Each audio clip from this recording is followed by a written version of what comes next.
You don't need a big team or a huge investment to start your own business. In fact, all you need are these 3 steps. We sat down with one of our clients, the founder and owner of Ascend Events, and got her advice on starting your own business from scratch. Hi, my name is Tina, and I am the communications manager here at The Rental Boys. And my name's Alex. I'm an executive assistant here at The Rental Boys.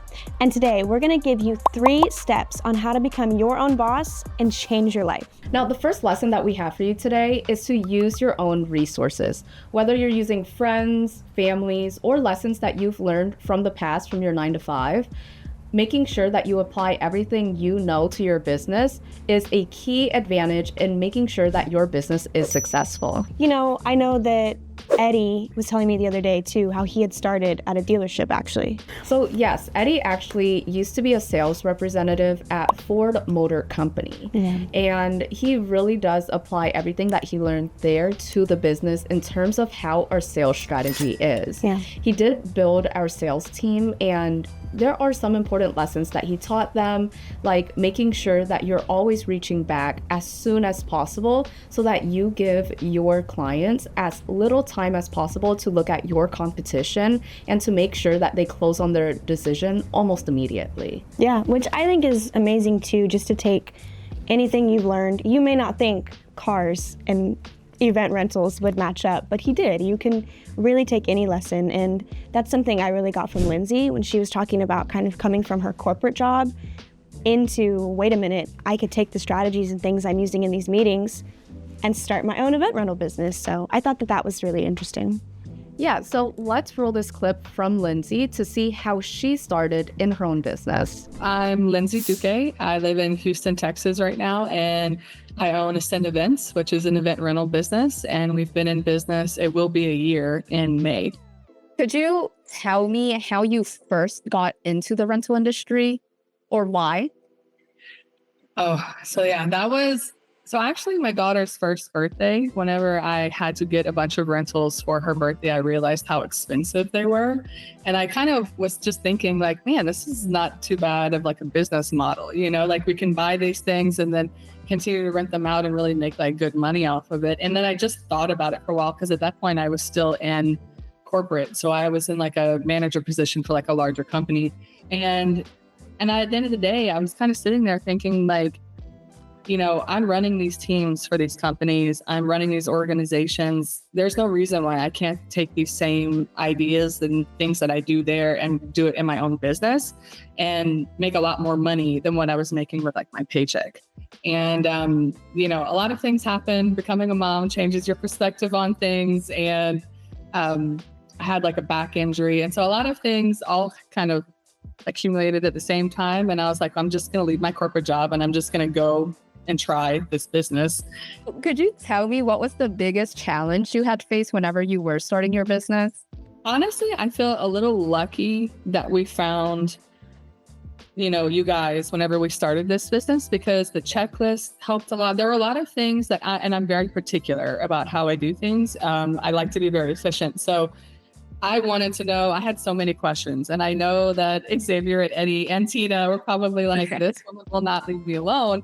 But I wanted to set everything up like in a certain way. So I think for me, it was really figuring out what that workflow process looks like and end to end, you know, from when people get on the website. So I did a lot of research into different like softwares and things like that, and really just setting up like this model of what I want this business to look like, as far as when people are looking at the website to purchasing to actually making the delivery and making sure that was seamless.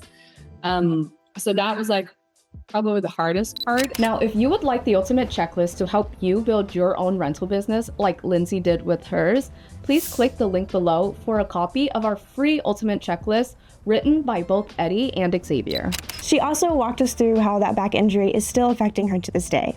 I know the rental business is a male-dominated business typically, because, I mean, the manpower you need with lifting tables and chairs and delivering them. I know I did it early on, and it was very difficult. Especially if you're intense or anything like that, you will need the strength to be able to do some of these setups. Yes. And so she got to talk to us about how she's pulling from her greatest resources, her loved ones, those around her, her husband, and using him and working around his work schedule to really help her still get jobs done? I mean, right now, because we're still such a small organization, it's really just Mateo and I. We have someone who does a lot of the cleaning for us because I just can't keep up with that, with like everything else. So like she cleans all of our chairs and tables and things, but the really like the delivering and the picking up, because we're trying to work around Mateo's work schedule.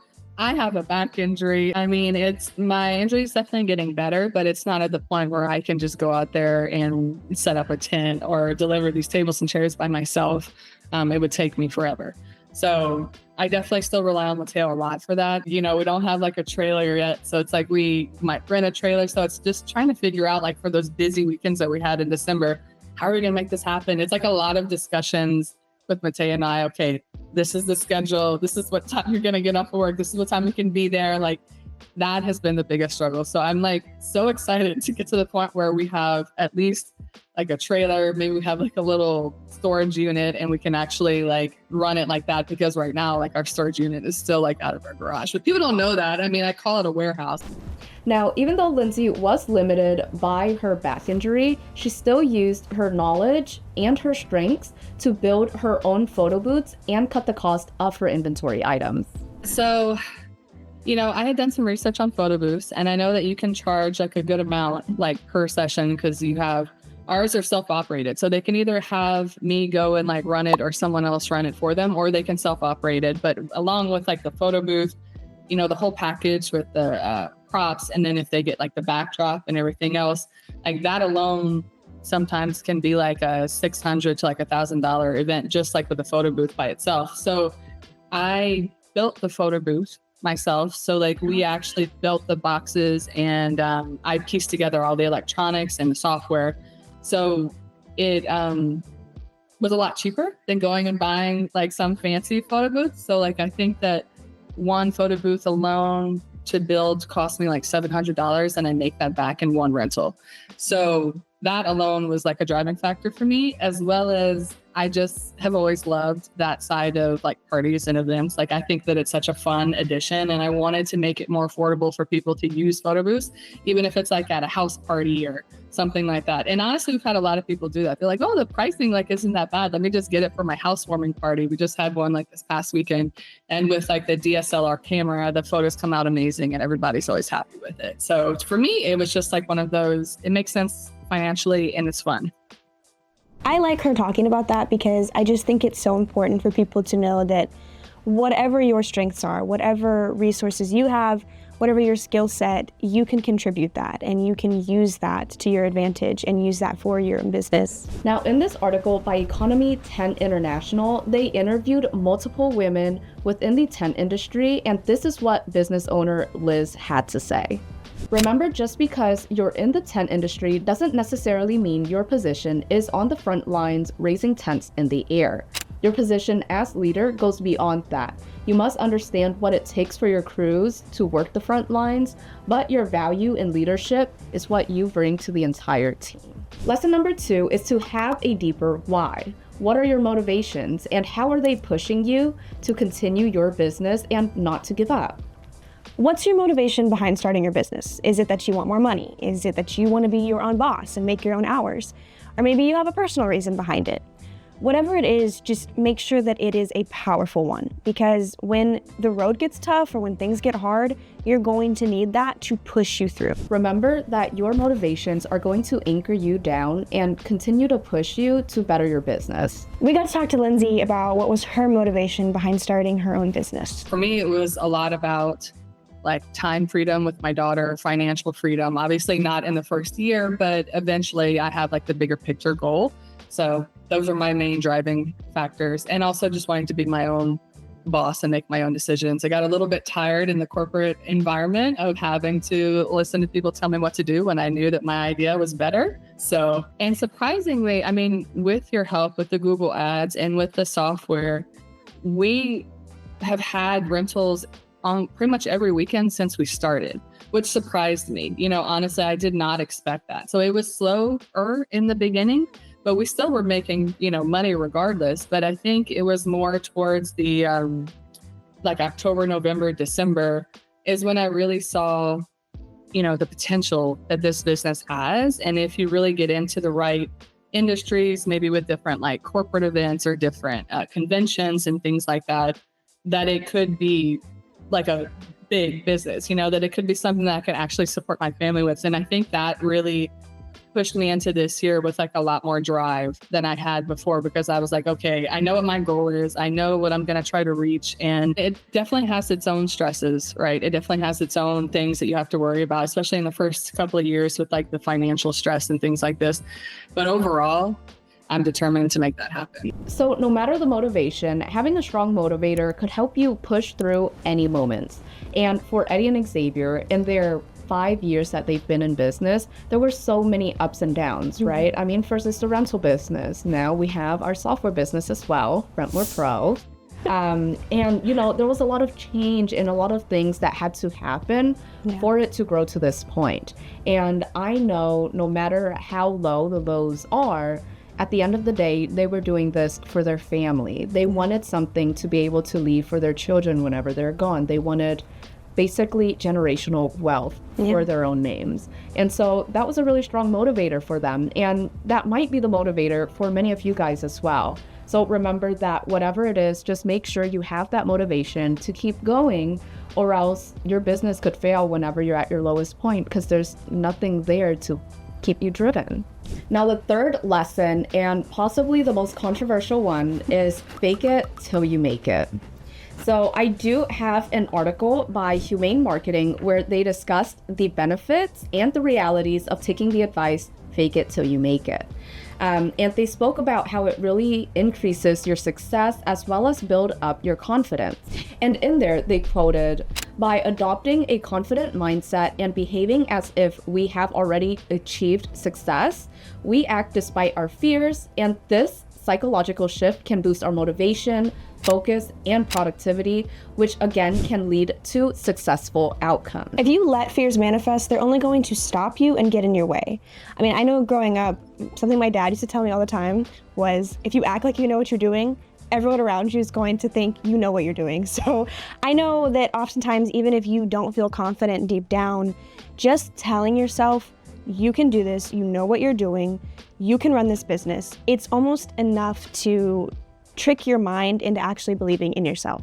And here's what Lindsay had to say about fake it till you make it. There have been so many times where, I had to speak in front of 100, 200 people, like in my corporate jobs, and people are always like, man, your confidence is just, it's like through the roof. But like internally, I was freaking out, but I don't let them see it.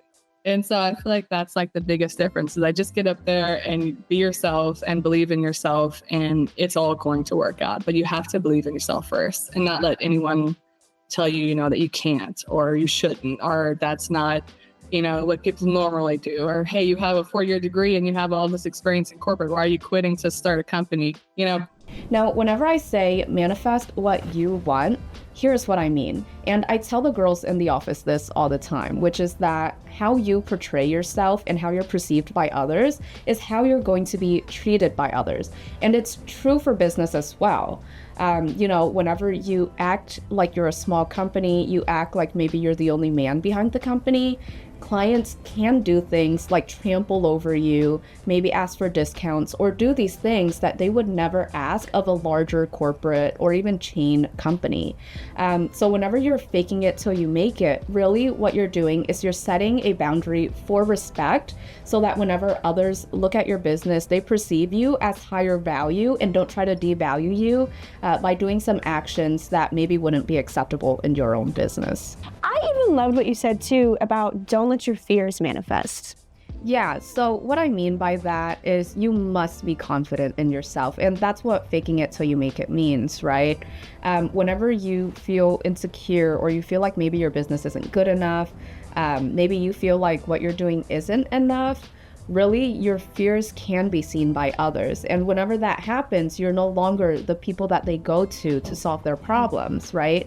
Now you become this underdog that maybe you'll bend to the will of your clients, maybe you'll do this, maybe you'll do that. And what ends up happening is this strong boundary that you have between client and business, it kind of disintegrates a little bit. And so now you're being taken advantage of. Maybe you're doing extra work for not what the money is worth. And so don't let your fears manifest, because once it does affect everything else that you do. So make sure that whenever you're running your business, you're running it in confidence. You're running it as if you just have this corporate company, as if you just have this giant business that everyone should be proud of. And, you know, let's face it, you did put in a lot of resources and a lot of time to get this started. So why not have that confidence in your business? Overall, despite the manpower it takes, despite the hurdles, if you are confident in yourself and you believe in yourself, you can take the resources from your 9-to-5, from your life, things that you've learned, and use it to your advantage and become your own boss. Here's what Lindsay had to say to anyone out there thinking of starting their own business. For me, like, I've always been, you know, a true like girl's girl, right? You know, it's like even in like I love that. Yeah.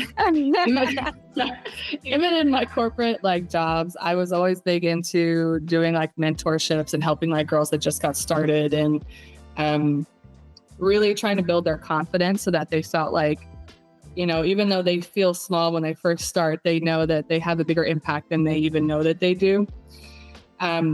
I really think it's more just about believing in yourself, like looking at what you've done in the past and not minimizing it, because it doesn't matter what your experience is. You can always take something that you've done in your life and apply it to what you're trying to do moving forward. So you have a lot more to you than you really even know whenever you're starting something. So I feel like you should always start something in a sense of like, it's going to work and I have all the tools capable of like making it work, and I'm going to just like step in the room like I know everything that I'm doing, and people are going to believe that. And I feel like if you really like manifest like that, it's going to happen. Now, if you like this video and would like to see more like it, please like, comment, share, and subscribe. And just like Lindsay did, if you need a website and software to help start your business, or if you need marketing to help grow your business, just like we helped Lindsay, please check out More Pro. This is a software that we have just developed, and we are happy to share it with you guys as we're helping to grow so many new businesses. So please check it out in the link below.